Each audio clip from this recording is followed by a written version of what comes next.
afternoon. I'm Chair of the Community Development Committee, Robert Lilligren. This is Monday, December 6th. Before I call this regularly scheduled Community Development Committee meeting to order, just a couple of things. We acknowledge that COVID-19 is still causing us to alter our usual procedures, and the Metropolitan Council Chair has determined it's not practical or prudent to conduct an in-person meeting at this time. So we'll participate by phone or other electronic means. And let's see, by WebEx, again, just to remind committee members, we'll do a roll call for each business item, and please just use the written chat function only to address things like technical difficulties. And this is so council members, staff, and any guests will know what we're saying and what we're communicating. Let's see, if there's no questions, I will call this meeting to order and ask Michelle to take a roll call to establish that we have quorum. Michelle, please. Yes, Chair Lilligren. And I received advance notice that Councilmember Lee and Musse will not be attending today. So I will start with Chambliss. Here. Assistant is enabled to save audio. Cummings. Here. Johnson. Here. Lilligren. Here. Lindstrom. Here. Vento. Here. Wolf. Here. Thank you. Thank you, Michelle. We have a quorum and we can move on to the agenda. The first item on our agenda is approval of the agenda. The agenda is posted at the Met Council website, and unless we have objections or changes, we can move on to our business. So committee members, any changes to the agenda? Hearing none, we will move on to our next item, which is approval of the minutes. The minutes from the November 15th Community Development Committee meeting are posted with the agenda. Is there a motion to approve?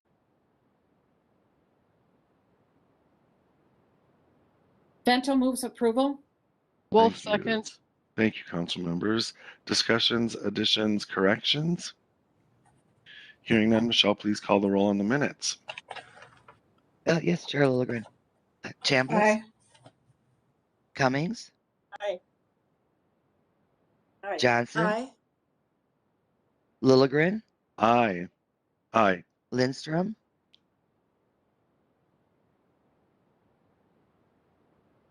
Vento. Aye. Wolf. Aye. Thank you. Thanks, Michelle. That item is adopted. And we'll move on to our consent agenda. And I just want to know, we have a very full agenda today, both consent, non-consent, and then some information items that should prompt a lot of discussion about policy change and a pilot project for home ownership. So looking forward to moving through this very full agenda. And the next item is our consent agenda. There are 3 items. They're all comprehensive plan amendments that staff have determined are non-controversial and consistent with council policy. So is there a motion to approve the consent agenda, please? So moved. Thank you, council member. Is there a second? Wolf seconds. Okay, Wolf and Johnson doing a simultaneous second. And discussion, hearing none. Michelle, please call the roll on the consent agenda. Yes, Chair Lilligren. Chambliss. Aye. Cummings. Aye. Johnson. Aye. Lilligren. Aye. Lindstrom. Aye. Aye. Vento. Aye. Wolf. Aye. Thank you.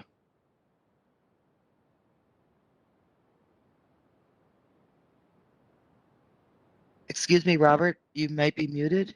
We cannot hear you. Thank you, Michelle. You think after all this time. We will move on to our non-consent business items.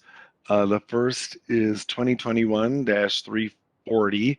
It's a joint committee's item. It's a City of Shoreview 2040 Comprehensive Plan and Comprehensive Sewer Plan.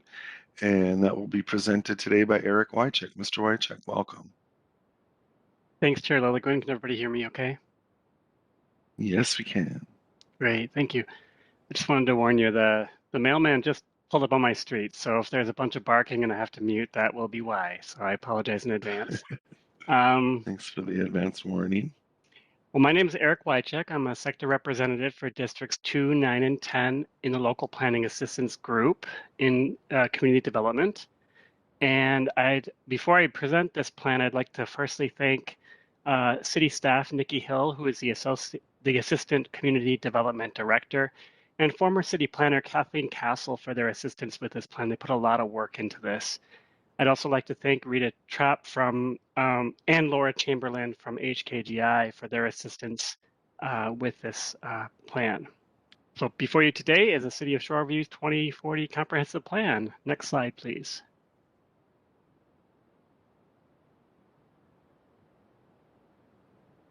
This map reflects Figure 1 in the staff report and identifies the location of regional system components in the City of Shoreview. There are 5 interceptors within the boundary of the city, and the plan accurately reflects I-35W and I-694, which are the metropolitan highways within the city boundaries.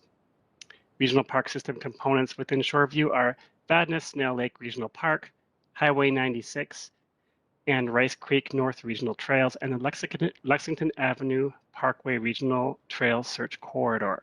Next slide, please. Figure 2 from the staff report identifies the city as suburban, as a suburban community designation consistent with Thrive MSP 2040. Shoreview is located in the northern part of Ramsey County. It is surrounded by the communities of North Oaks, Vadnais Heights, Little Canada, Roseville, Arden Hills, Mounds View, Blaine, Circle Pines, and Lino Lakes. Next slide, please. Table 1, also in your staff report, shows that between 2020 and 2040, the council forecasts that the city will grow by 0 population, representing 12,100 households. So there will be an increase of 1,500 jobs in that same time frame. It's worth noting that though this forecast shows no population growth, the land supply is expected to accommodate between 362 and 827 residential units. And part of the reason being that a lot of those units are currently under construction. Several hundred of them are currently under construction since this plan was initiated a few years ago. Next slide, please. Table 2 from the staff report shown here illustrates the planned residential density for the city. The overall density for guided residential land is expected to be between 7.4 and 17 units per acre. Suburban communities are expected to plan for forecasted population and household growth at an overall density of at least 5 units per acre and target opportunities for more intensive development near transit investments in a manner consistent with the 2040 Transportation Policy Plan. Next slide, please. This map reflects the existing land uses within the city. The city is 39% residential, and the second largest land use is parks and open space at almost 21%, followed by office land use at 3%. The city is a little bit unique because it has significant water resources. Any of you who've been to Shoreview probably know this. It's a really nice place, lots of great parks. Almost 11% of the city area consists of lakes, with several smaller connected water resources, including Rice Creek. Next slide, please. This map shows the planned land use for the city of Shoreview. In the 2040 future land use map, there are 5 residential categories: low density residential, medium density residential, high density residential, and senior residential. The plan also includes a mixed use residential land use, which consists of 60% residential with a density of between 20 and 45 residential units per acre. One significant change from the 2030 plan to this plan includes more clarity and specificity for what the city calls policy development areas. These are areas that are going to, they're essentially redevelopment areas within the plan. In the 2030 plan, there was not a lot of detail in these policy development areas, but this plan actually kind of shores that up and includes a lot more definition to those areas. Next slide, please. So staff find that the plan conforms to regional system plans, is consistent with council policies, and is compatible with the plans of adjacent and affected jurisdictions. Next slide, please. Proposed Metropolitan Council action is the following. Authorize the City of Shoreview to place its 2040 comprehensive plan into effect, and advise the city to implement the advisory comments in the review record for wastewater and forecasts. Next slide, please. On Tuesday, December 14th, the Environmental Services staff will present to the Environment Committee, and this will be on the Metropolitan Council agenda on December 22nd. And again, I'd like to thank the city staff and the consultant that assisted with this plan. Any questions? Thanks. Thank you, Mr. Wojchik. Questions on that report? Any questions? Seeing none, Councilmember Lindstrom. I'll make a motion to approve. Thank you, sir. Is there a second? Bento seconds. Thank you, council members. Any discussion on the motion? Discussion. Hearing none, Michelle, please call the roll. Yes, Chair Lilligren. Chambliss, Aye. Cummings, Aye. Johnson, Aye. Lilligren, Aye. Lindstrom, Aye. Vento, Wolf. Aye. Thank you. Thanks, Michelle. That item is adopted. And we will move on to our next business item, which is 2021-341, another joint committees item. It's the City of North Oaks 2040 Comprehensive Plan and Comprehensive Sewer Plan. And once again, Mr. Wojchik will present. Welcome, Mr. Wojchik. Thank you, Chair Lilligren. I'm actually presenting this plan on behalf of Michael Larson, another staff member and local planning assistants. Though this community falls within one of my sectors, Mike spent really most of the time in terms of reviewing this plan, getting it ready, and preparing the report for you today. So I wanted to thank him for all of his efforts. He couldn't be here today. I also wanted to take an opportunity here to thank Kevin Kress, the city administrator for the City of North Oaks. And I'd also like to thank the former city manager, Mike Robertson, who was working for the city prior to Mr. Kress. They also put a lot of work into this plan, along with the same consultant from the last plan, HKGI. So big shout out to them as well. Next slide, please. This map reflects figure 1 in the staff report and identifies the location of regional systems within the city of North Oaks. Regional parks, there are no, Ramsey County would be the regional park implementing agency for the regional park system components in the city of North Oaks. However, there are no regional park system components in the city. The plan identifies I-35E, which is approximately 1 mile to the east of the city. It's not in the city, but it's the nearest interstate. The city has 2 interceptors that serve the southwest, the west, and the southeast, and east and north portions of the city. Essentially, you'll understand that from the next map. If you go to the next slide, please. So these areas in the kind of light peach color would be the emerging suburban community designation for the city of North Oaks, and those are the areas that are served by regional sewer. That central area, which is rural residential in nature, that area is on septic tanks and consists primarily of single-family residential homes. So I wanted to just emphasize here too that North Oaks is located in the northern part of Ramsey County. It's surrounded by White Bear Township, Vadnais Heights, and Shoreview. Originally, Thrive MSP 2040 had identified the city, the sewer portion of the city as suburban community designation. I'm just might have to mute my mic here in a second because I think I've got a delivery coming. The city has requested a change to emerging suburban edge.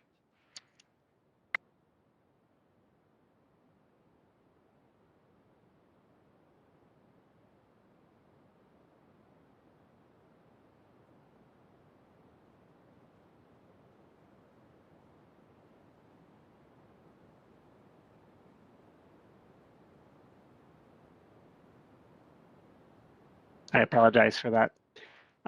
The That's right. Metropolitan Council agrees with the community designation change for the city, as it reflects the development pattern similar to what we see in Lino Lakes to the north. Next slide, please. Table 1, also in your staff report, shows that between 2020 and 2040, the council forecasts that the city will grow by 330 people, representing 180 households. There will be no increase in jobs in that same time frame. The city did propose a forecast change with higher numbers of households and population, and the community total and sewer service forecasts are more than previously forecasted. Council staff find the revised forecast reasonable. Next slide, please. Just wanted to have this table 2, which is also in your staff report, reflecting the Seward forecast, which is slightly different, obviously, from the full forecast of the city, served by the Metro plant. So this shows that between 2020 and 2040, the council forecasts the city to grow by 396 people, representing 180 households. There will be no increase in jobs during that time period. Next slide, please. Table 2 is from the staff report shown here, illustrates the planned residential density in the emerging suburban edge areas of the city. So these are the Seward areas of the city. The overall density for guided residential is expected to be 3.3 units per acre. The East Oaks planned unit development really guides this portion of what's remaining to be developed within the city, but it provides limited flexibility to reallocate units among neighborhoods and convert commercial space in the mixed use districts to residential uses. This updated land use review results in a revised finding of a net density of 3.3 units per acre due to updated assumptions regarding developable acreage. This does obviously meet the minimum for the emerging suburban edge community designation for the city of North Oaks. Next slide, please. This map reflects the existing land use for North Oaks. As shown in figure 3, the city is 8.6 square miles, 10% is undeveloped. Residential uses, primarily low density residential, represent 46% of the land area. Approximately 41% of the city is park, recreational, and open space and open water. And the city has one 4.5 acre light industrial location, which is the maintenance center for the North Oaks Homeowners Association. There's a commercial node at the southwest corner of the city at Highway 96 and Hutchins Road. That is approximately 1% of the city's land area. Next slide, please. This map shows the planned land use for the city of North Oaks. That rural residential portion in the center represents the majority of the city. It includes areas protected from development through conservation easements. The guiding land use for this portion of the city carries forward that low density residential and recreational open space designations from the 2030 plan. So not a lot of change there. That development pattern within the central part of the city is largely established. There are some additional development opportunities that remain, and they're reflected in that revised forecast. The emerging suburban edge area, in other words, the kind of outlying areas, the development status is identified on map 12 or figure 5 in the staff report, and includes areas guided for low density residential, both Seward and non-Seward, mixed residential and mixed use. Table 3 identifies the guiding land uses and development status for the Seward portion of the East Oaks planned unit development, which is the guiding document that really establishes the development pattern for the entire city and the legal requirements for development. Next slide, please. Staff find that the plan conforms to regional system plans, is consistent with council policies with the proposed changes to forecasted community designation, and is compatible with the plans of adjacent and affected jurisdictions. Next slide, please. Council staff propose the following proposed actions be adopted. Authorize the City of North Oaks to place its 2040 comprehensive plan into effect. Revise the community designation for the suburban portion of the city to emerging suburban edge. Revise the city's forecast upward as shown in Table 1 and Table 2 of the attached review record. And revise the city's affordable housing need allocation from for 2021 to 2030 to 68 units. Next slide, please. Council staff propose the following proposed actions be adopted. Advise the city to correct the affordable housing need allocation in the final plan that is adopted by the city. Incorporate the revised local water management plan into the final plan that is adopted by the city. And as part of the plan submittal, provide the council with a date that the watershed approved the local water management plan and the date the city adopted the final local water management plan. And finally, advise the city that the plan is inconsistent with council housing policy for land use, for land supply, and therefore the city will be unable to enroll in Livable Communities Act programs, and that the council staff are available to discuss potential changes to guiding land use and density changes needed to address council housing policy inconsistencies. Next slide, please. On Tuesday, December 14th, the Environmental Services staff will present to the Environment Committee, and this item will be on the Metropolitan Council agenda on December 22nd. And I'd be happy to take any questions on this one. Thank you. Thank you, Mr. Wojchik. Questions on that report? Any questions? Hearing none, Mr. Wojchik has proposed a series of actions related to approving the 2040 Comprehensive Plan for North Oaks. Council Member Lindstrom. I'm happy to make that motion. Thank you. Is there a second? Wolf seconds. Thank you, council members. The motion has been made and seconded. Any discussion on the motion? Any discussion? Hearing none, Michelle, please call the roll. Yes, Chair Lilligren. Chambliss, Aye. Cummings. Aye. Johnson, Aye. Lilligren, Aye. Lindstrom, Aye. Bento, Aye. Wolf. Aye. Thank you. Thanks, Michelle. That motion is adopted, and we will move on to our next business item, which is 2021-342. It's a same week item. It's the Minnesota River Greenway Regional Trail for the Fort Snelling State Park segment. It's a master plan amendment that comes to us from Dakota County, and Colin Kelly is here to present. Mr. Kelly, welcome. Thank you. Good afternoon, Chair Lilligren and council members. Can you hear me all right? Yes, we can. Thanks. Great. I am Colin Kelly, planning analyst, and I'm here to present the Minnesota River Greenway Regional Trail Master Plan Amendment on behalf of Dakota County. My colleague, Chi Yang, who helped to develop the business item and this presentation, is not available this afternoon, so I will be presenting the slideshow in full today. This minor administrative plan amendment focuses on the Fort Snelling segment of the regional trail and brings planning and technical work conducted by Dakota County over the last several years into the council's official record. Next slide, please. This 3.7 mile segment of the Minnesota River Greenway is located near the center of the regional park system in the northwestern part of the city of Eagan. The figure on the left and in the center are figures 1 and 2 in the staff report.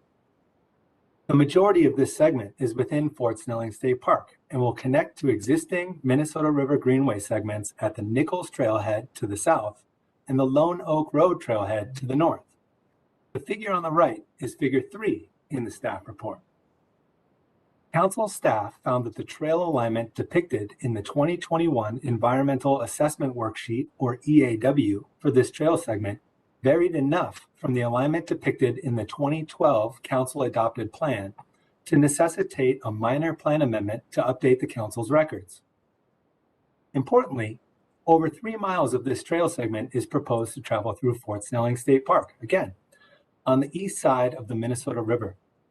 As a result, council staff sought documentation of the cooperative use agreement between Dakota County and the Minnesota Department of Natural Resources, or DNR, that would allow for the regional trail segment to travel through state property.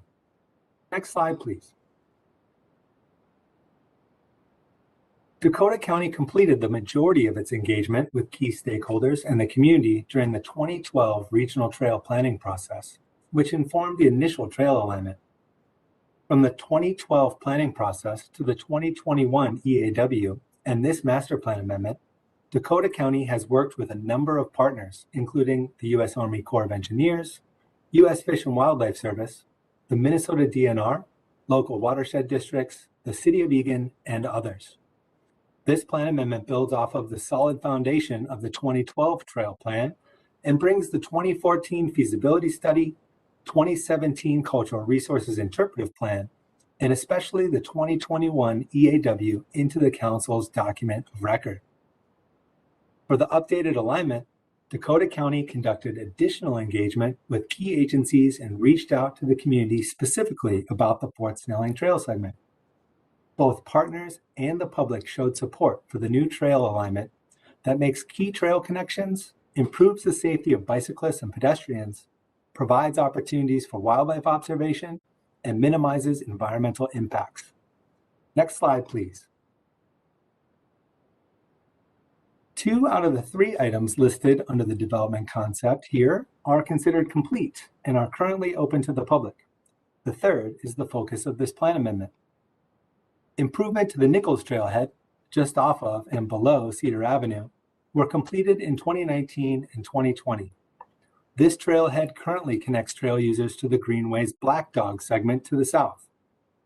On the other end of this segment, the Lone Oak Trailhead was completed in 2021 and currently connects trail users to the Big Rivers Regional Trail to the north. In between, the regional trail is undeveloped. Currently, bicyclists and pedestrians must travel along the southbound shoulder of Highway 13, which has a speed limit of 55 miles an hour, to connect to existing regional trail segments. The new trail alignment helps mitigate some of the issues identified in the 2012 trail plan and the other studies referenced. Some of the improvements include the use of a boardwalk to avoid areas typically inundated by high water, movement of the trail to the west side of the railroad tracks, thereby reducing or eliminating potential interactions with private property owners, a reduction in the number of railroad track crossings from 3 to 1, and movement of the trail to the west side of the gravel lakes. As mentioned previously, council staff requested documentation of use agreements between Dakota County and the Minnesota DNR to allow for the future regional trail segment to travel through state property. The county has acknowledged having that and other agreements in place, and other needed agreements are in the process of being finalized. Next slide, please. The total estimated acquisition and development cost for the regional trail segment is $6 million. Further, the total annual operating and maintenance costs, or O&M budget, is about $4,000 per mile. Multiply that by 3.7 miles, and we're looking at an approximate O&M cost of about $15,000 per year for this regional trail segment, with fog sealing anticipated to occur in years 7 and 14. I should note that approval of this master plan amendment does not commit the council to any funding at this time. Next slide, please. The Minnesota River Greenway Regional Trail Master Plan Amendment is consistent with the requirements of the 2040 Regional Parks Policy Plan, Planning Strategy 1, Master Plan requirements, and other council policies, such as those in Thrive MSP 2040. Next slide, please. The proposed action before you then is that the Metropolitan Council 1. Approve Dakota County's Minnesota River Greenway Regional Trail Master Plan Amendment for the Fort Snelling State Park segment, and 2. Require Dakota County to send preliminary plans to the Metropolitan Council's Environmental Services Interceptor Engineering Assistant Manager prior to initiating any new development of the Regional Trail Corridor. I should note that the Metropolitan Parks and Open Space Commission voted unanimously to approve the proposed action at its meeting last Thursday, December 2nd. And with that, I will stand for any comments or questions you may have. Thank you. Thank you, Mr. Kelly. Any questions on that report? Any questions? Seeing none, staff has proposed actions to approve Dakota County's master plan, park plan amendment. Is there a motion? Mr. Chair, Yeah, Councilmember Bento Bento. moves approval. Thank you. Is there a second? Cummings seconds. Thank you, Councilmember. Any discussion on the motion? Discussion. Hearing none, Michelle, please call the roll. Yes, Chair Lilligren. Chambliss, Aye. Cummings, Aye. Johnson, Aye. Lilligren, Aye. Lindstrom, Aye. Bento, Aye. Wolf. Aye. Thank you. Thanks, Michelle. That carries. Councilmember Bento. Thank you, Mr. Chair. I should have mentioned this before you asked for the motion, but as the council liaison to MPOSC, I just want to commend both our staff as well as the Dakota County staff for great work on this project. It's really impressive. And I know that Councilmember Wolf represents a portion of Dakota County, and I just want to do a shout out to Dakota County. They have done extraordinary work in their parks, and I'm just really always very impressed by what they present to us. So thank you very much. Thanks, Councilmember. Anything else before we move on? In the agenda, we'll move on to our final business item for tonight. It's 2021-349 and another same week item. This is Extend Planning Assistant Grant Agreements. And Mr. Johnson, Sam Johnson, is here to present. Welcome, Mr. Johnson. Thank you so much, Chair Lilligren. Members of the CDC, my name is Sam Johnson. I am a Senior Grant Administrator for the Met Council here, and I'm in charge of the Planning Assistance grants.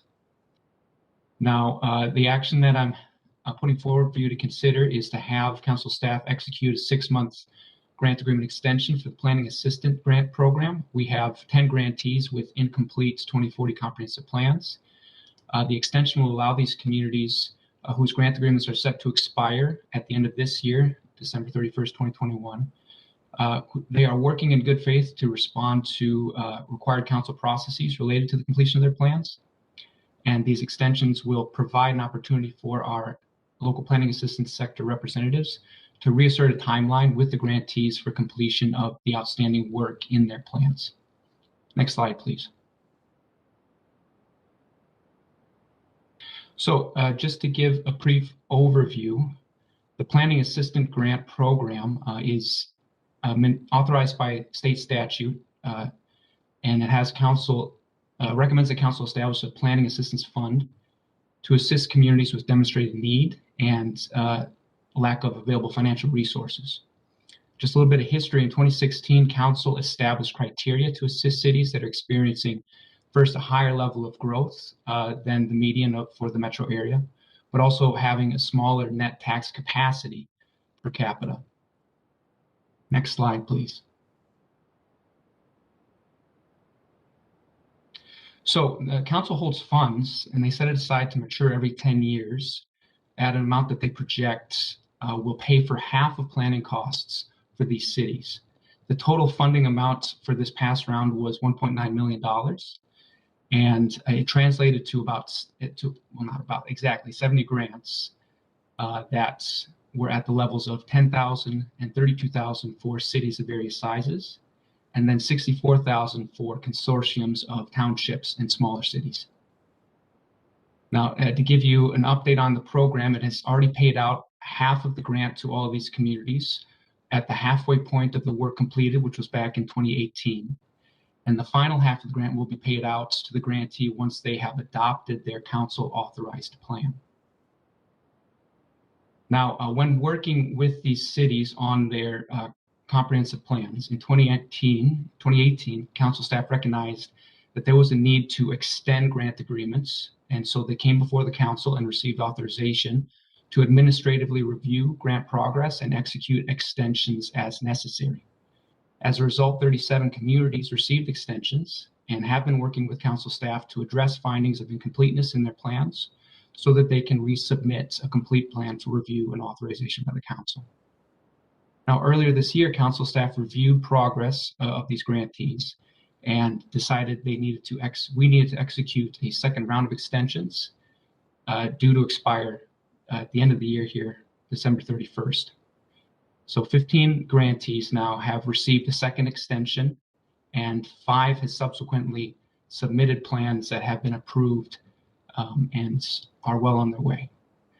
So we have 10 grantees left who are actively working with our LPA staff to address findings of incompleteness and submit a completed plan for the council to authorize. And then just to give a perspective in terms of funds, of the 1.9 million that was originally approved, these 10 grantees represent 188,000 in grant funding, of which 94,000 has already been paid out in that first round of payments back in 2018. So just a brief overview of staff recommendation, because these grantees have already submitted their plans, many of them multiple times for review, and are actively working with our council staff to address findings of incompleteness. We are now asking you to reaffirm your support for us to extend grant agreements for another 6 months for these 10 remaining grants. But we are also asking that this be the final extension, so give staff power to discontinue to call it quits on June 30th, 2022. Next slide, please. So in review of this action, staff believe that without the extensions, these 10 grantees who are working with the council to have these plans completed and submitted for your consideration, they're at risk of not receiving final payments if they don't do so before the 31st of December.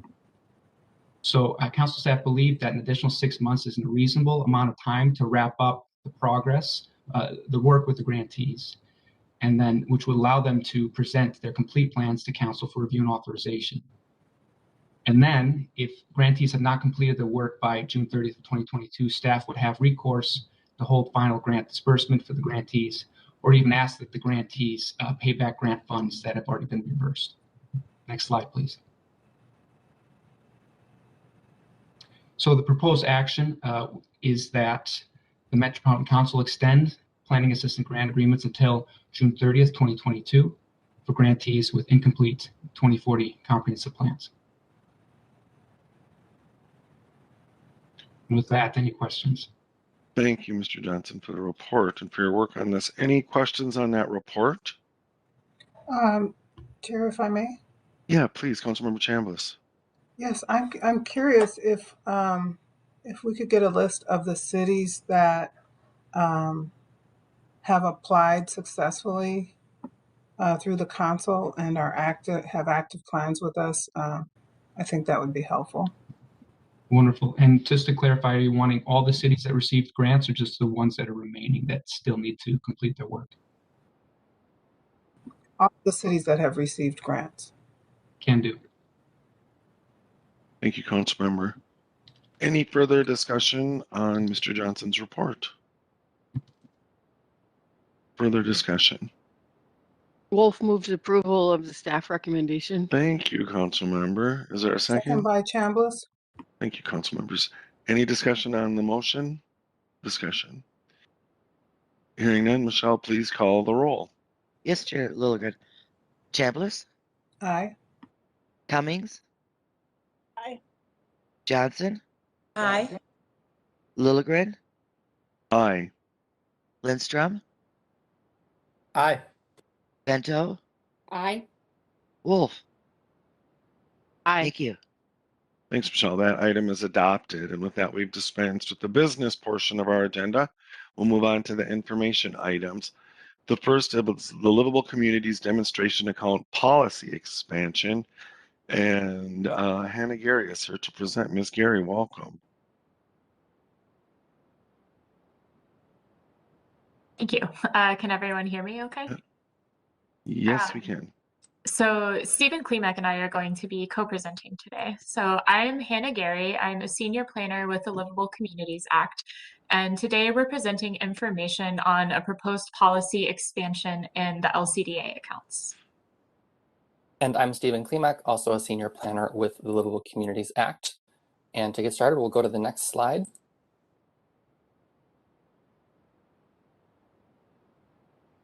Today, Hannah and I are going to share an outline of the proposed policy grant program expansion, its purpose and structure, and how we plan to evaluate success.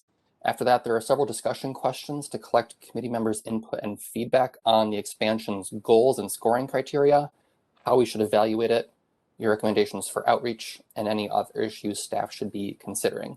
So first, I'm going to provide some background, and then I'll hand it off to Hannah, who will provide more details on the proposal. Next slide, please. The Transit-Oriented Development, or TOD, zoning implementation grants officially became a subset of the TOD pre-development program in 2014. And this was done to reflect that a future development project would not be associated with the grant project or the grant proposal. TOD zoning awards were given under the general TOD pre-development program in 2012 and 2013. But since 2014, since we've been tracking them individually, we've awarded 5 TOD zoning awards or policy project awards, with the last one awarded in 2018. And we have not received any zoning implementation applications since 2018. And as LCA staff have engaged with our applicants and their partners, and as we have considered more ways to support the pre-development needs of our communities while furthering LCA goals, we realized that the TOD zoning program was not frequently utilized, and it holds a lot of untapped potential that was being limited by its narrow focus.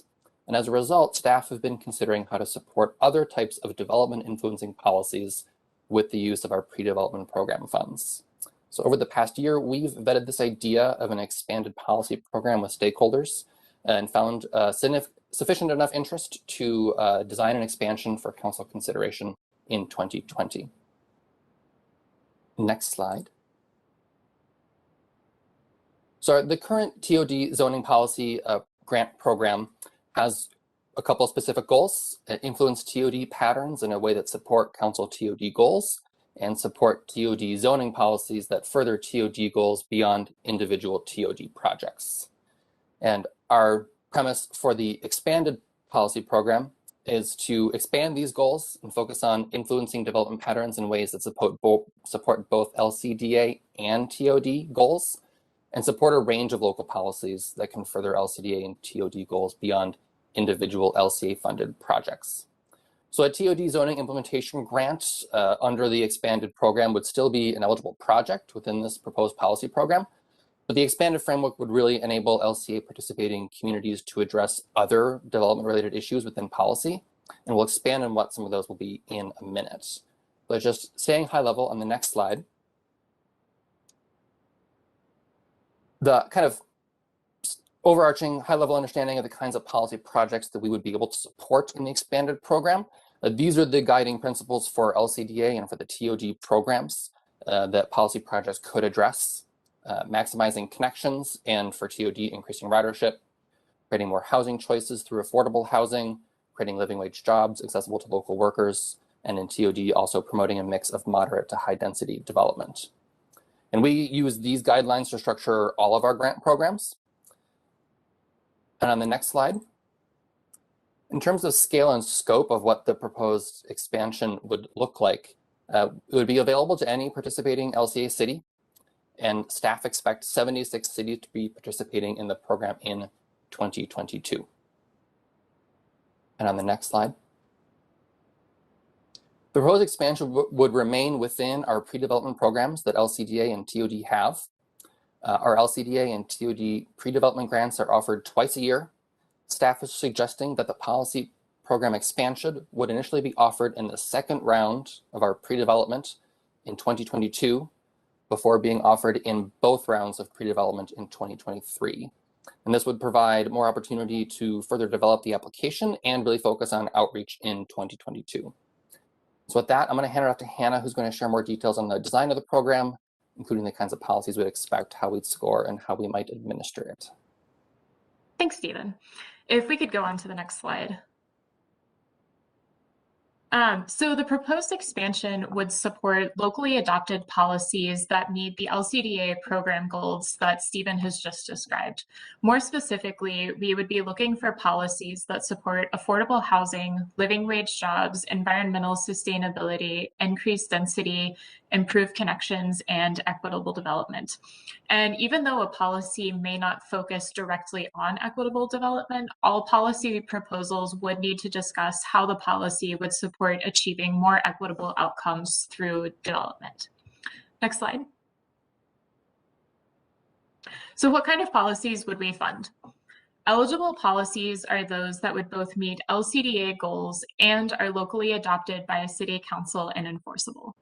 The policy should address one or more of the LCA outcomes that we've described earlier, with an emphasis on how the policy will be supporting achieving more equitable development outcomes. An important focus of the policy expansion is the impact of the policy on physical development in the city. The LCA program is centered on physical development, and this policy expansion is continuing that. Policies that don't have an impact on physical development in the city would not be eligible for funding. Staff are planning to include a question in the application about how the policy will have an impact on physical development in the city. The next slide.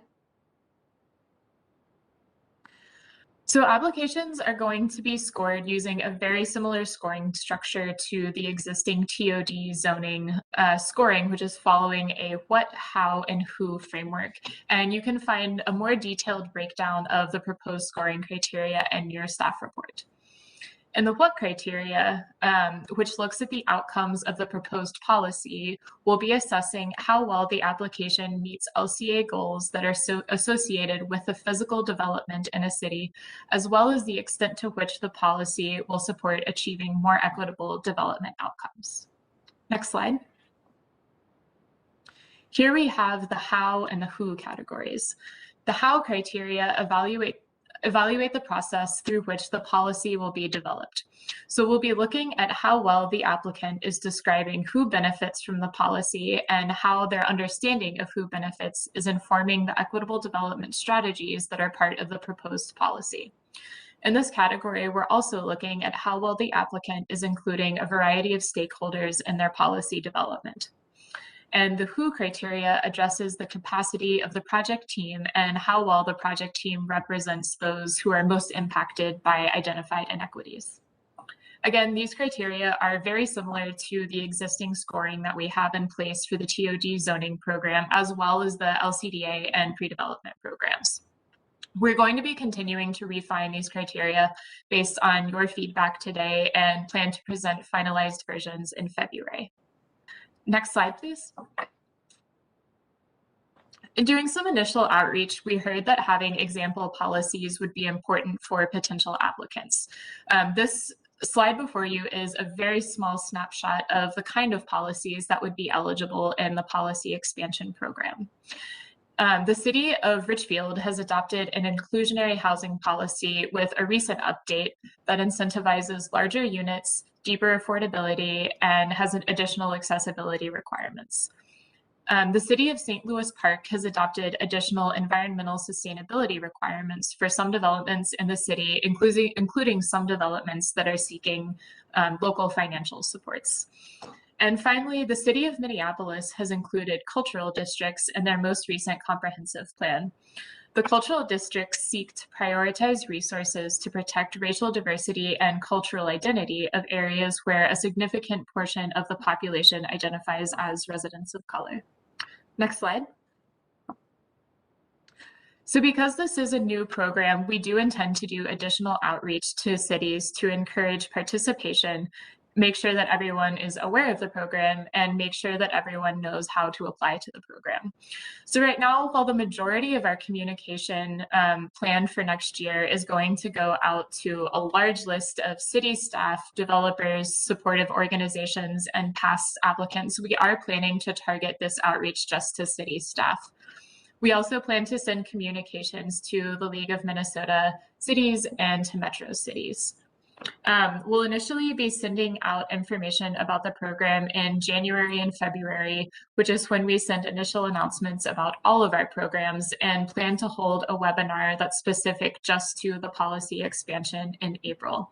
And we do anticipate a lot of our outreach to be individual emails and small meetings with interested city staff. So doing some more personal outreach with city staff in participating cities.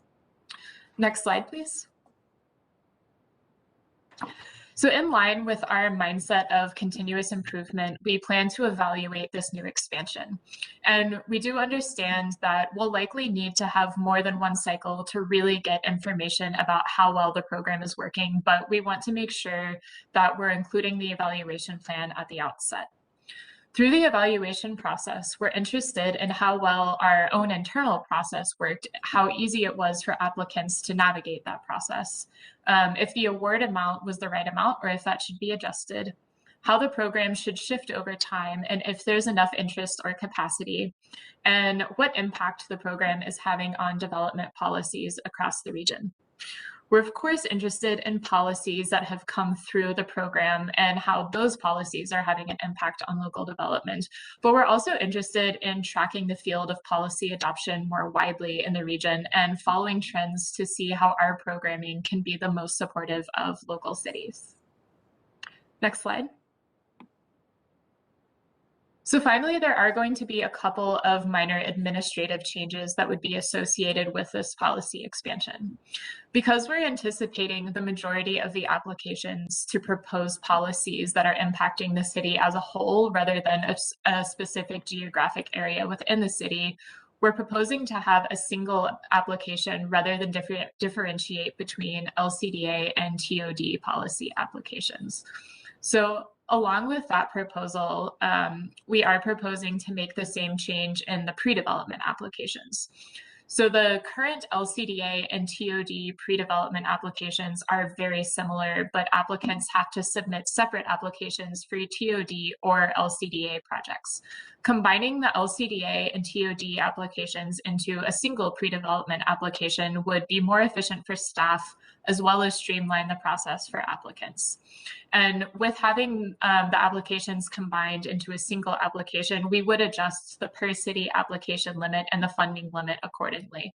And those proposed shifts are going to be presented to you during the upcoming funding conversation in January. Next slide, please. So like Stephen mentioned, we have a few questions for the committee this evening to help us finalize the details on this expansion. First addresses the scoring criteria. Are we prioritizing the right things with our scoring? With this being a new outreach, we want to have as much, With this being a new program, we want to have as much outreach as possible. Are we targeting the right people for outreach? And do you have any other suggestions to target our outreach? And as I mentioned earlier, our focus on continuous improvement is leading us to do more evaluation. Especially with this being a new proposed program change, we want to make sure that we're tracking program success. Are there other elements that we should be tracking with our evaluation? Finally, is there anything else that we should be considering that we haven't thought of yet? And I'll ask Greg to leave this slide up so that we can refer back to the questions during the discussion. And that's the end of the content that we're presenting. And so we would love to turn it over to the committee for some discussion. Thank you, Ms. Gary. Mr. Klemek, thanks for your presentation and for your work on this. And committee members, this is what they are asking of us. You see the questions on the slide, so have at it. And I can't necessarily see all. Councilmember Johnson, were you requesting the floor? Councilmember Lindstrom. Sure. Thanks, Mr. Chair. Is it accurate to summarize what you just said? The way I understand it is if a city passes certain policies, be it like a green building policy or an inclusionary housing policy or the city of Minneapolis policy on cultural districts, things of that nature, then they would score better on these TOD LCDA grants. Is that a simple explanation of what we're talking about this afternoon? Thank you, Chair, Councilmember Lindstrom. That's a great question. So what we're talking about now is funding for creating those policies, but further on down the line, cities who do have those policies in place, at least with our current scoring, do achieve more points in the pre-development and development applications. So cities who have policies that help to further LCA goals would be awarded more points in additional LCA applications. Okay, thanks. So we want to encourage the creation of these policies because they meet with the council goals in general. Yes, exactly. And the LCDA goals. Thank you. Further questions or discussion, responses to the questions that staff put before us? Mr. Chair, Councilmember Wolf has a question. Please, thank you, Councilmember. So I'm trying to understand, kind of like Councilmember Lindstrom is trying to figure out where we're going with this. Is this instead of the site sort of pre-development grants, or is this in addition to the existing site pre-development grants that we have available? Thank you, Chair, Councilmember Wolf. That's a good clarifying question. So this would be in addition to the pre-development that we offer. So right now we have the TOD zoning program that's offered in addition to TOD pre-development. And this would just be expanding TOD zoning to support additional policies. And then we would also have the same site-specific pre-development program that we have currently.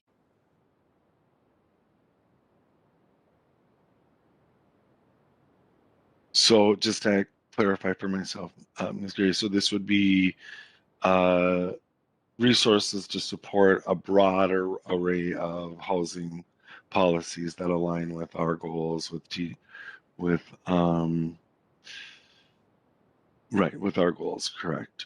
So rather than just zoning. Yes, exactly. And it would be expanded beyond just housing. There would be additional, there's additional areas that applicants could apply for policy support. Well, Councilmember Lindstrom, did you have another question? Well, I was just going to suggest one area where you might find a lot of alignment is in the Green Step Cities program that already has best practices around green building policies and a lot of the things that you have been talking about. I guess the question I have is what other things? I think those three that you listed were just examples. Are there other things that might qualify for this? Other types of policies, city policies? Thank you, Chair, Councilmember Lindstrom. There certainly would be other kinds of policies. I think broadly, we're looking at those areas that achieve LCA goals. So affordable housing, increased density and intensity, environmental sustainability, living wage jobs. And right now, off the top of my head, I don't know that specifics are coming to mind, but if Stephen or Tara have specific ideas of other policies that they want to jump in on, I would welcome others to jump in. So Chair, Councilmember Lindstrom, this also, it came out of, I think, evaluating all of our programs, but also some pre-development applications in the site-specific pre-development program that we received that we're trying to target place-based geographic policies like anti-displacement or gentrification mitigation that can be project-specific, but also could have much larger impact at a larger scale, either a neighborhood, a TOD station area, or an entire city. So it worked within that current structure, but we were trying to adapt the structure to fit kind of other scenarios like this. Thank you. Thank you. Council members, further responses to the question? Mr. Chair? Yeah. It's Peter. Hey, council member, go. How much do you think each grant might be? And are we thinking that this would be enough to hire a consultant to help the local government develop these policies? Thank you, Chair, Councilmember Lindstrom.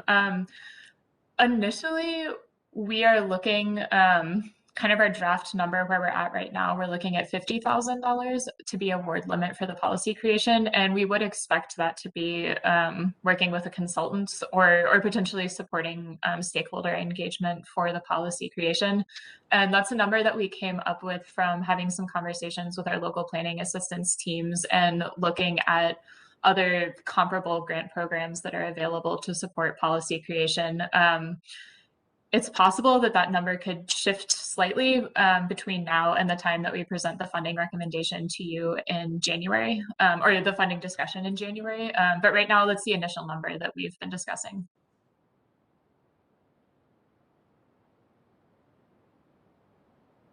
Thank you. Councilmember Cummings. Thank you, Mr. Chair. I especially like when in combining these opportunities into a single application. I think that it makes it much easier for smaller cities to apply, and I think that that's a worthy goal, because I think that can be a challenge. So I appreciate that. And I would encourage you to please keep all council members in the loop on how this works and the development and so forth, because I can hear cities already asking questions and clarifications and so forth. And but I like the direction that this is going, so I appreciate the work that you're doing. Thank you. Thank you, Councilmember. Further discussion, responses to the questions from other council members? Mr. Chair, Councilmember Johnson. Yeah, please, Councilmember. Thank you. I appreciated all the questions that were asked. Being able to serve on the housing work group, it really is nice to get all of the detail, and I've been very grateful to staff getting it to this point and then continuing on. So a lot of my questions have been asked and answered. I do appreciate the comments that were made about the money being able to be used for a consultant or assistance in creating those policies. Maybe I asked this in the work group, but I don't think so. Is there, I don't want to say an approved list, but is there a list for the smaller communities or known consultants that really work in this space, and especially consultants who are, you know, communities of color that, or other expertise that they bring that is getting to the goals that we're trying to accomplish by the time they do bring in a development plan? Yeah, thank you, Chair Councilmember Johnson. That's a great question, and is something that I think we should definitely talk about internally in terms of developing our technical assistance around this program. We have folks that we reach out to do technical assistance for our pre-development and development. And that's a great suggestion for a resource to develop for this policy expansion. So to answer your question, no, we don't have that created already, but that's certainly something that I think we could work on internally to help provide assistance to smaller communities who might not already have these connections established. Thank you. And Mr. Chair, one more question, please. Yep. And obviously you've got the big players in the city community with the league and metro cities.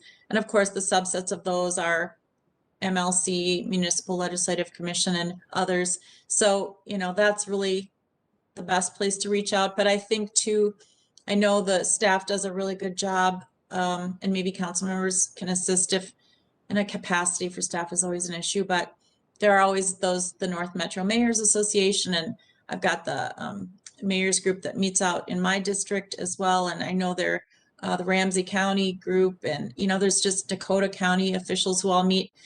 It might be worthy of some.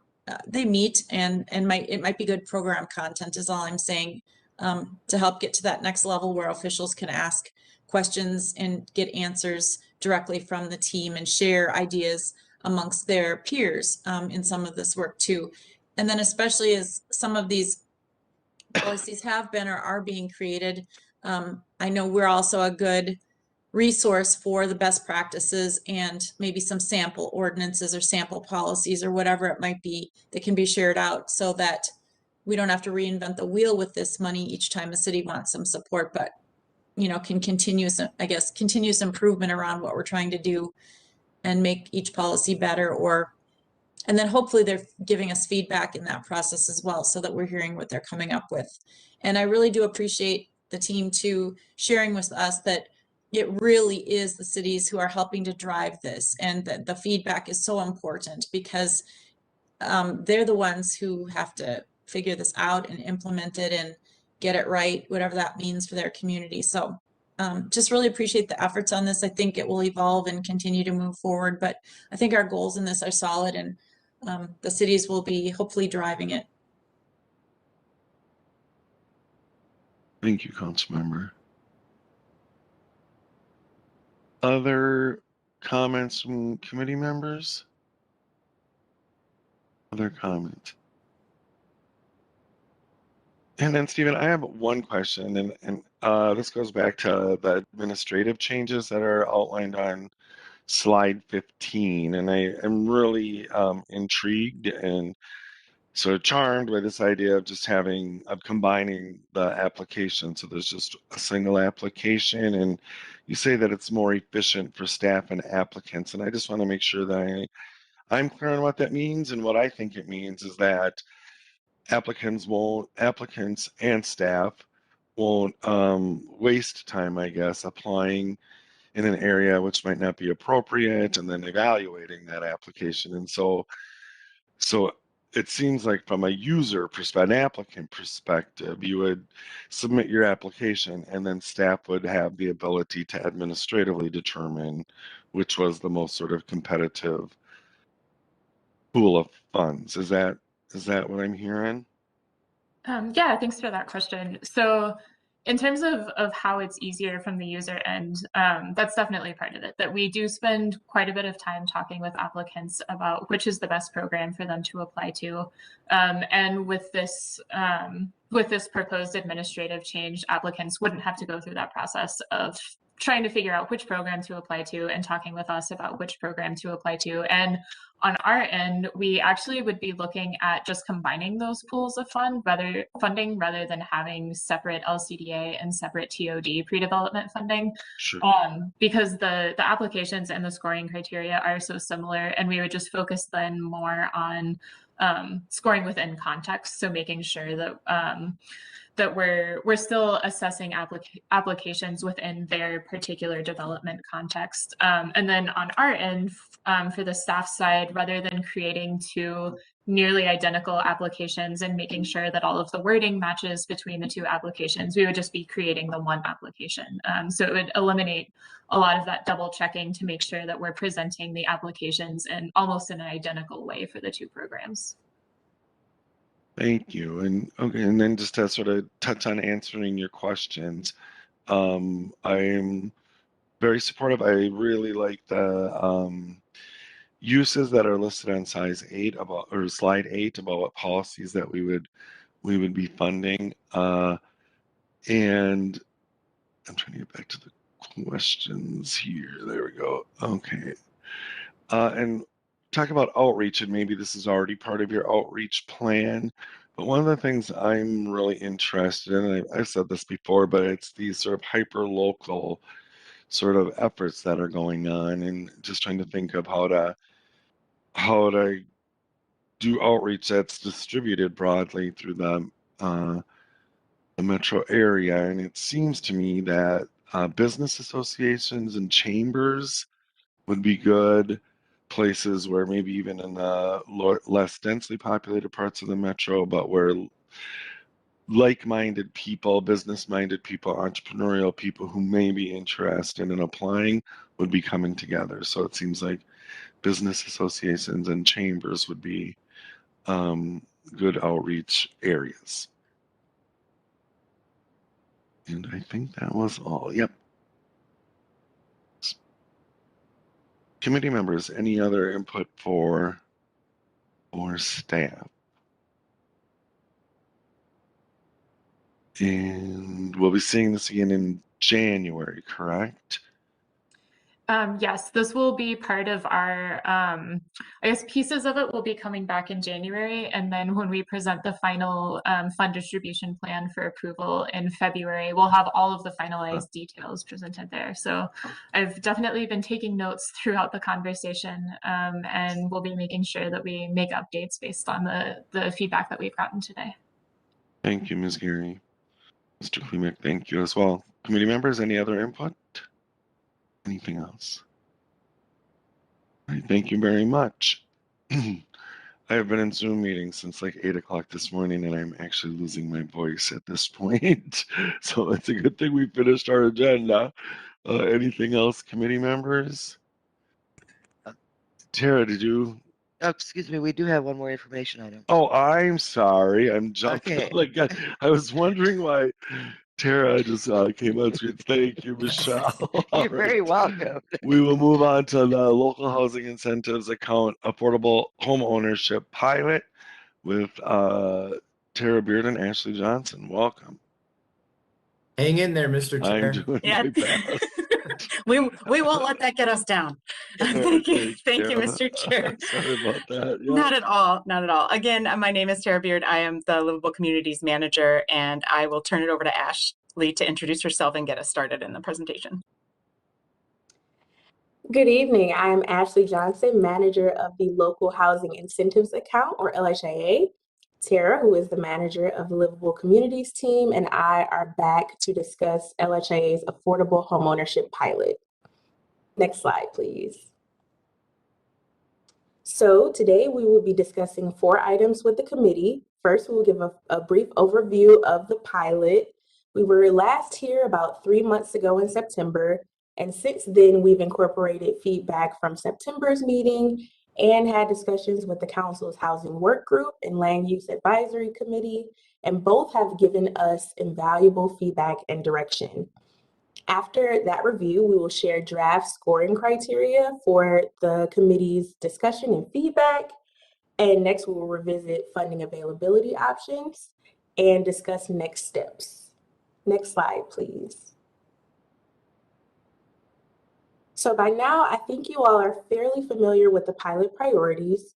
The aim of the pilot is to create affordable homeownership opportunities in communities and populations that are underserved, specifically communities that are primarily single family with limited affordable homes for sale, which refers to priority 1, and or communities with worse racial disparities in homeownership than the regional average, yet have significant populations of Black and Indigenous households or households of color, which refers to priority 2. Next slide, please. So here we list requirements for pilot eligibility. So the pilot would be a program under the Local Housing Incentives Account, meaning to be eligible to apply, cities must be Livable Communities Act or LCA participants. And as guided by statute, that also requires a dollar-for-dollar match of the grant award. Since LHA is specifically for affordable housing, proposals would need to be affordable to households earning 80% of the area median income, or AMI or less, which in 2021 translates to about $79,900 or about $80,000 a year for a family of 4. So finally, while not required by statute, staff recommends similar threshold criteria as other LHAA programs. So these is speaking to the last 2 bullet points, that there be a minimum affordability term of 15 years and that homeowners be set up for success by utilizing first-time homeownership or home buyer education when applicable. Next slide, please. So if you can remember, the last time that we presented, we proposed a pre-qualification component to the pilot. So that means that certain cities were pre-qualified for pilot consideration based on regional, geographic, and racial equity data. However, we made significant changes. We analyzed 2020 census data, and that data showed much less differentiation between communities that could achieve pilot priorities and those that could not. So for that reason, the less differentiation between communities, staff is no longer recommending a pre-qualification component.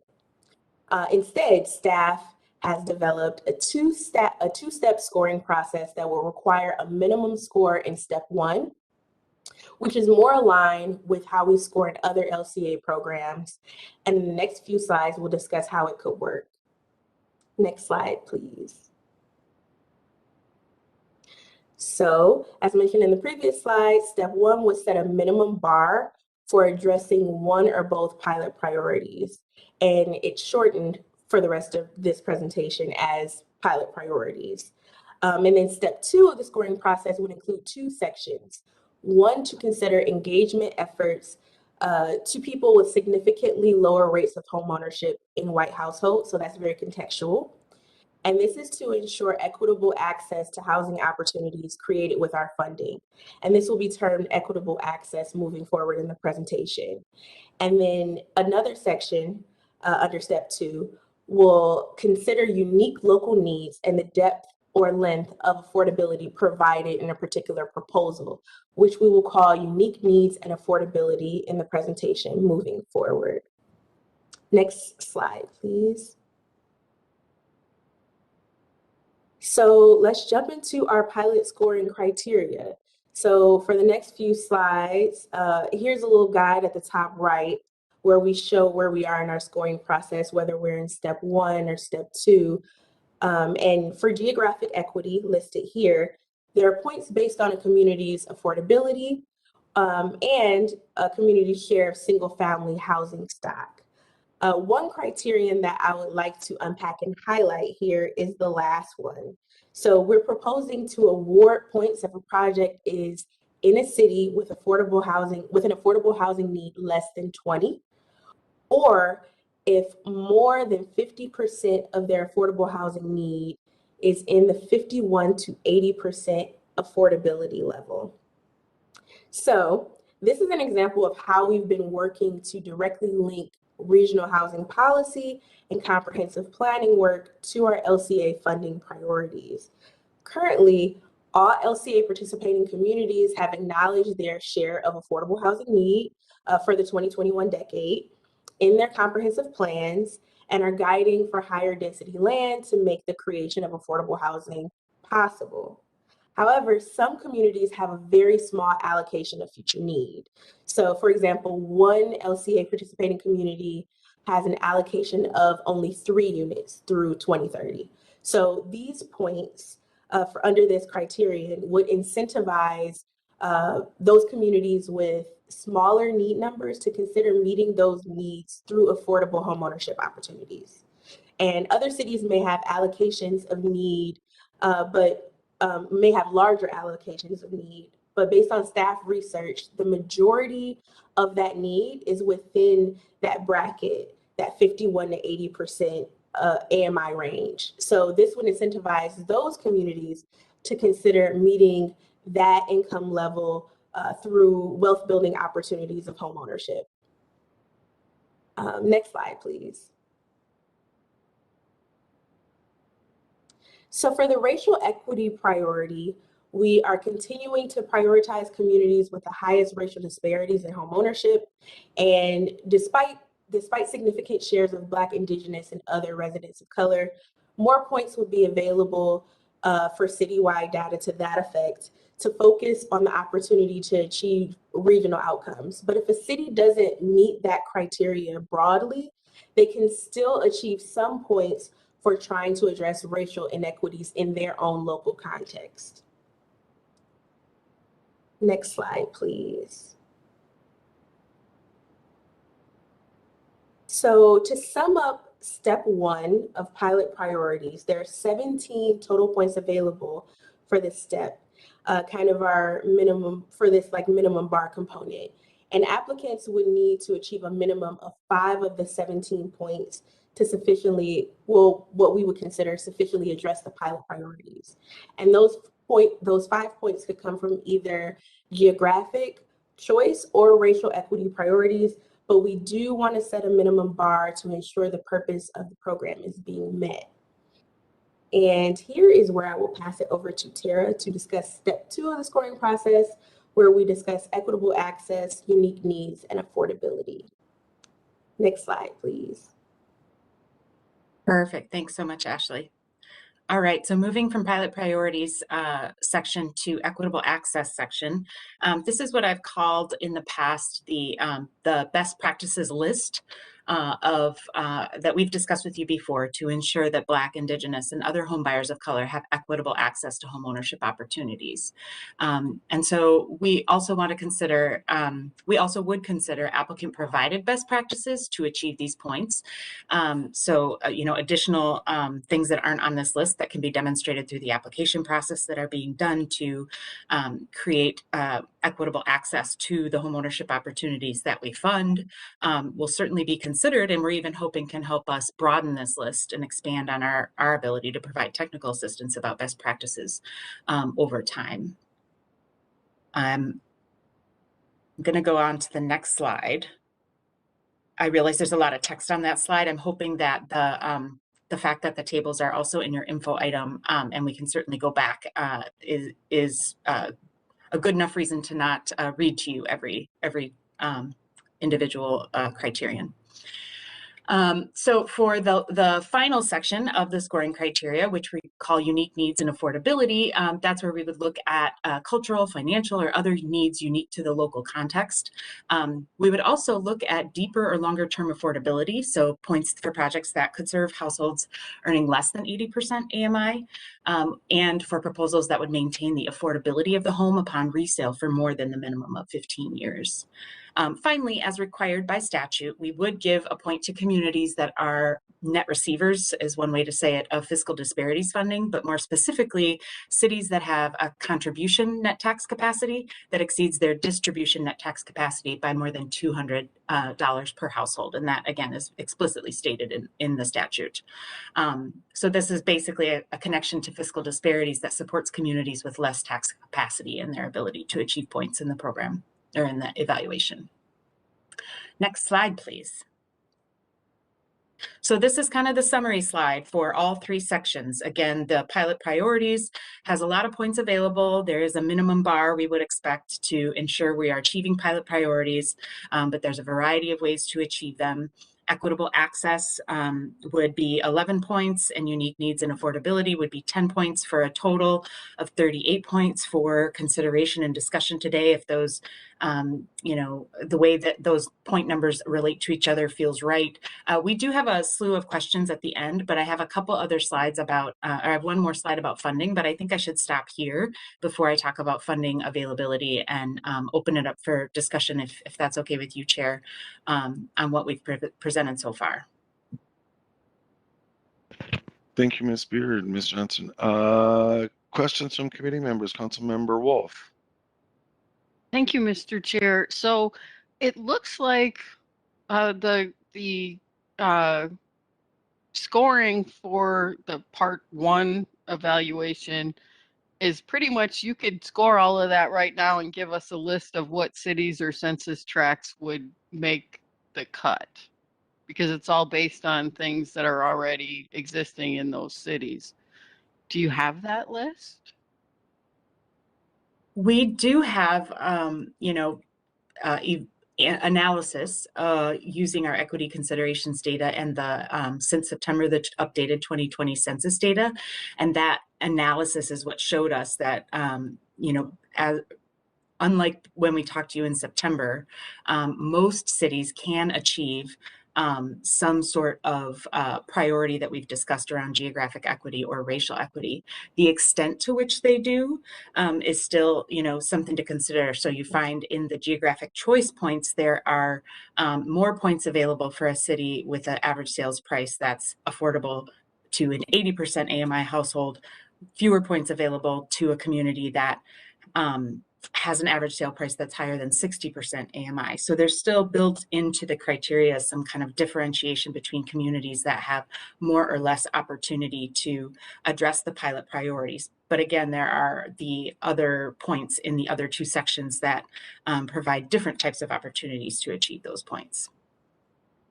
Right, but you have to get a certain number of points to be able to get to the next stretch. And it looks like we would already know, if I had the scoring, you know, I had the data for each of those things for each of the cities, we could have a spreadsheet that would say these cities would make at least 10 points or whatever the minimum is, and would be available to or eligible to apply for the other part, where these communities would not. Mr. Chair, Councilmember Wolf, I think that's true for some of the criteria. I think that our intention is even though we make sure there's a minimum of 5 points available, cities could score anywhere up to the 17 points, and whatever they score will carry forward. So, you know, we could certainly kind of share that most cities have, you know, a kind of data-defined reason to be able to pass this 5-point threshold. Not all of them do, or some of them have something like the project is in a census tract with, for example, average with higher racial disparities in home ownership than the regional average, but that's only 5 points. So while that is still something that addresses the pilot priority, it's to a lesser extent or to less of a regional extent. And so those are the types of projects that would have to show they're also achieving 2-3 points from some other category. So it's a little bit also about kind of the score soup that can, you know, some communities will right off the bat could achieve a 5 just based on the data of their city. That's still going to show a lot more of that differentiation than we showed before. But this allows us to say every community is able to apply, and there are a couple different ways you can achieve this step 1 scoring. It doesn't have to be you're on this list because you just meet this criteria. I don't know if that helps. It still doesn't really answer the question. I mean, if possible, I would like to see like a spreadsheet that says each community would end up with this much based on what they have in their community, because if none of those have anything other than what is already existing in the community as scoring basis. Mr. Chair, Councilmember Wolf, that's helpful clarification. Thanks. So I think we definitely don't intend to not share that data. I think one of our issues is that the data that we use is not static. And so that list of cities has to be, you know, based on data at a certain point in time that we can't then change mid-cycle because sale price averages have changed, for example, in our source of sales price data. So I think that, you know, if perhaps what you're getting at is, would we just sort of share upfront kind of where are the cities and or census tracts that could achieve step 1? We can absolutely provide that. That's not an issue at all. We can absolutely kind of share the math. We're very hesitant to share the math until we know that that's the criterion that you all are planning to adopt. And we do want to acknowledge that the math needs to be updated with data in a transparent and open way. But yeah, absolutely. We can kind of play that out. Some of the, yeah, absolutely. Thank you. Thank you, Councilmember. Further questions at this point, committee members? Other questions? Hearing none, Ms. Beard, Ms. Johnson, please continue. All right, excuse me, Greg, if you could bring us back to that slide. Thank you. So just one slide on funding considerations, because I don't really have more to bring before you than we talked about in September. We have been thinking more and more about kind of what a reasonable average award consideration would be and how many awards we think is a reasonable goal for the pilot year. We've, you know, after a discussion within ourselves and with others and kind of watching increasing home values, I think we want to think about an average award per unit that's a little higher than we originally were thinking in September, from $100,000 to $150,000 per unit. Again, a core piece of this program is to provide affordable home ownership opportunities where there are very few. And so part of why pulling this program into a Met Council operated program allows us to look beyond certain cost containment considerations that are required through the Super RFP in Minnesota Housing. So I do think we should think about the pilot and awards with a slightly more generous average potential award.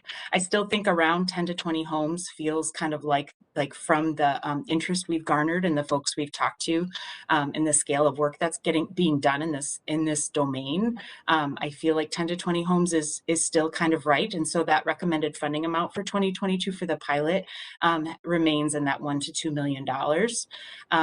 The source is still something that we don't have information for you. The 3 options for sources are the same, either the base funding for LHIA, interest earnings, or that the Livable Communities Act accounts earned that can be reprogrammed into the accounts, or special initiative funding that the council considers. We will have more information about how much is available out of those 3 pots when we return in January. But I will say that we tend to award around 800,000, 500,000 to $1 million in single family awards through the super RFP. So that sort of around $1 million mark is not unreasonable to think of as a sustainable amount to make available for this pilot if it's successful and we decide to continue it, even if there aren't huge increases in other types of asks or sources of funding for the pilot. So that was mainly what I wanted to share with this slide. Next slide, please, Greg. So I stopped earlier on the scoring criteria to accurately reflect the goals of the pilot. I didn't, so I want to keep that open as well for further comment on those scoring criteria. And I think we can put off that reactions to the funding availability recommendation unless folks have some questions about why we're kind of estimating the average award or the number of awards for the pilot year the way that we are. Thank you. Responses to the questions or discussion. Councilmember Wolf. Thank you, Mr. Chair. So if I remember correctly, it's there's a local match. Was it a 1-to-1 match for the local match, or what was it? 1-to-1. So you're looking at then $300,000 per unit, which is a lot of money.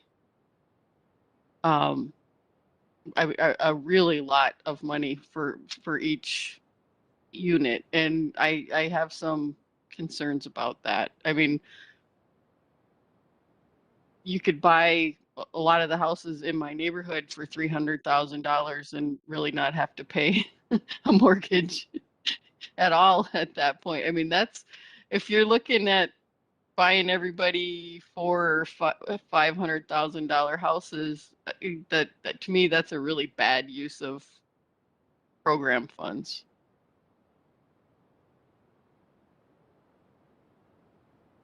Thank you, Councilmember. Tara, Ashley, any response or just want to keep moving? Sure. No, Mr. Chair, Councilmember Wolf, I think that's definitely fair. And I think it's important to remember that y'all will absolutely still have the final recommendation say in what we fund and award. You know, we definitely have brought up the local match requirement with all of the cities we've reached out to about that. And they have, you know, we know it continues to be a source of concern, inability to apply for the funds. We try to be as flexible as we can within the limits of the statutory language. For example, county funding toward the project can also be included in the LCDA program where we tend to fund multifamily. We allow lost tax increment to count as local match. We have one city in the region that currently taxes the property taxes for low-income homeowners that own their homes through a specific type of project or program. Their tax base is based on what they paid for the home, not the market value for the home. And so we've been talking in our outreach with communities about that possibility as a source for match funds. So we're trying to address what you're exactly right about, which is that it is a lot of money.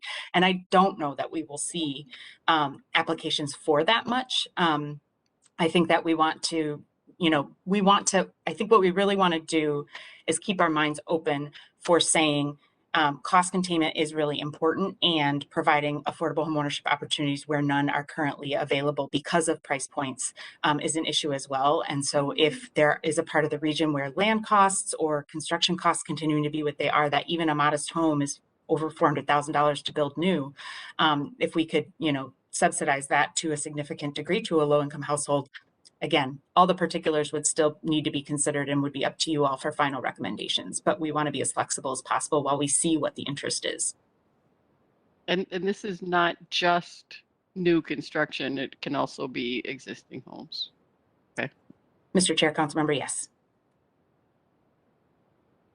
Oh, and through the chair. Thank you. Yeah, Ms. Johnson, please. I just wanted to add to that some grounding around what awards are looking like now. So existing LHAA awards range between about $50,000 to maybe $70,000 a unit. Similar conversations are happening in Minnesota Housing's process where, for example, last year we awarded about $50,000 a unit to townhome development in downtown Chaska. And each unit cost about a little over $500,000. And those staff at Minnesota Housing were concerned about creating opportunities that cost that much. And conversations did go on in that realm. And something that staff members from Minnesota Housing were advocating were similar to what Tara and I are advocating. There is a range. Some developers or development teams are able to develop at that $50,000, $60,000, $70,000 a unit. But in areas, for example, like downtown Chaska, staff of Minnesota Housing were just saying, let's take a chance on this because this is an area to provide some affordable housing opportunities. So I think that was 3 units, for example, but not every application was like that. So I definitely want to second Tara on how she shared that there's a range and we may not get applications at that price point, but just to ground us in what applications are looking like now. Thank you. Thank you. Further input? Mr. Chair? Yeah. Oh, I see Councilmember Johnson, then Councilmember Lindstrom. Thank you, Mr. Chair. I really appreciate this discussion. And Councilmember Wolf, I really appreciate your questions as well. And I'm glad it was clarified too that this is for preservation of affordable housing. I would say, and maybe I again brought this up in the work group, but I doubt it. If in the calculations, if there can be a percentage of the project ceiling so that we're not, I mean, it's going to sound weird, but over subsidizing, right? So I think that's the point maybe Councilmember Wolf is trying to make. You know, if we had all the money in the world, we could buy everybody homes, but we don't. So how can we, you know, economically make a difference and ensure that it's a percentage of the sales price that falls within some reasonable and rational parameters, which I know you guys are working on doing.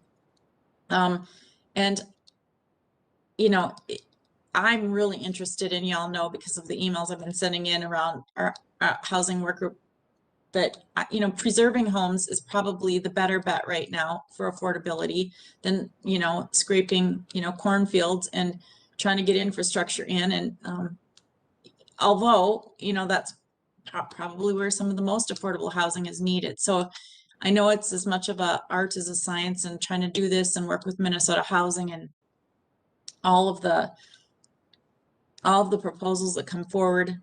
And then, you know, as much as of an affordable housing advocate I am, I just, you know, can harken back to the days though on my city council when our HRA in Plymouth was working on something, or perhaps it was just a regular proposal coming through the process with other support and assistance. And, you know, we were always, you know, developers need to make a fair wage in this at the end of the day as well.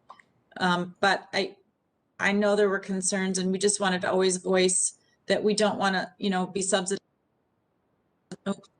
the bottom line of a developer when you're in a hot market, right? So I don't know how you calculate that and work that through in the crazy market that we have right now, but it was just always something that I know on behalf of our taxpayers, we wanted to ensure that the benefits would accrue to the homeowner and work to ensure some affordability going forward without penalizing the homeowner. We wanted them to also gain the benefit of wealth building over the years. So I'm just saying all of this because these are the things that go through my mind, and maybe a bit resonating with maybe some of the things Councilmember Wolf was trying to bring forward. Thank you, Councilmember. Councilmember Lindstrom. Thanks, Mr. Chair. Absolutely more of an art than a science. And I think that's why I applaud this effort to come forward as a pilot project in the first place, right? We're not rolling out, you know, a brand new initiative that's all encompassing. We're going to roll it out as a pilot. I think the scoring criteria makes sense to me with the equity focus on geographic equity, racial equity. And I also like the additional points for those cities that have a low tax capacity. I'm sure you mentioned this at the outset, but was this run by the BIPOC working group as well? Mr. Chair, Councilmember Lindstrom, do you mean the BIPOC working group of the council? Of the council, yes. No, we have not brought this pilot idea to that group, though we would be happy to. I know Chair Lilligren, you're on that group, so I'll leave it to you if you think that's a I'll good idea. make the commitment to confer with the chair and yeah, and see if you'd like to review it. Thank you. Yeah, no, thank you. Yeah, Councilmember Wolf. Thank you, Mr. Chair. I just wanted to provide some other feedback. Personally, I prefer the sort of programs that are available to everybody, like the first-time home buyer money that the counties and state are providing. I'm concerned about the fairness of something where, you know, a few people basically win the lottery getting these homes and only a few people can get them. And as far as the percentage of the purchase price, like Councilmember Johnson was saying, I would hope that the way the scores, I can't say that I fully understand your scoring system. I mean, I read it, but not fully understanding the how it all works together.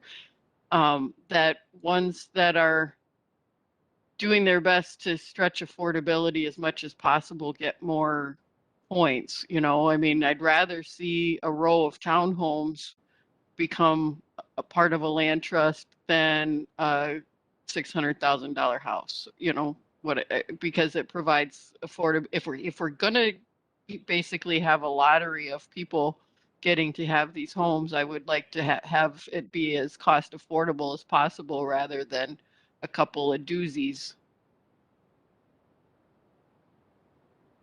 Mr. Chair, if I may? Yeah, please.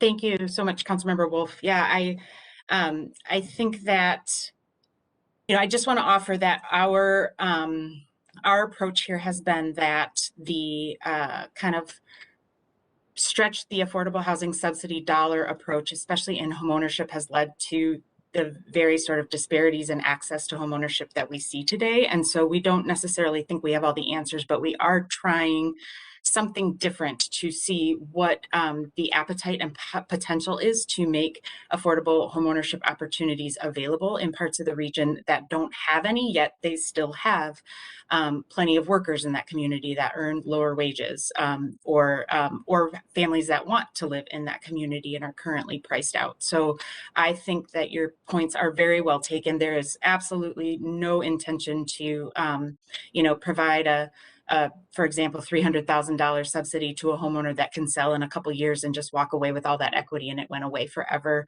We 100% have designs in the program that would, again, require a term of affordability, which means upon resale, the next homeowner has to also be affordable and much of the subsidy has to stay with the home.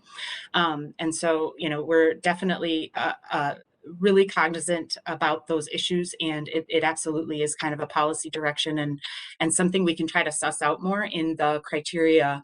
How are we evaluating that kind of tension of recognizing that we want to create affordable homeownership in parts of the region that just don't have any in the homeownership realm, and absolutely ensuring that we aren't overspending. I think the thing to keep in mind is that by design, this would be helping multiple households over the years. So the per household subsidy is actually much less than the initial unit subsidy. And I think we would definitely, but I think we can look more at how we can address those concerns. And so I really do appreciate the feedback. Thank you. Further feedback for staff, excuse me, on this presentation? Any further feedback? Hearing none. Tara, Ashley, any final words for us? Nope. All right. Thank you. Thanks very much. And thanks, committee members, for this rich discussion. And now, Michelle, it's the end of the agenda, correct? Yes, you are correct. Great. So, seeing no further business before us today, we are adjourned. Thanks, everyone. Thank you, everyone. Enjoy your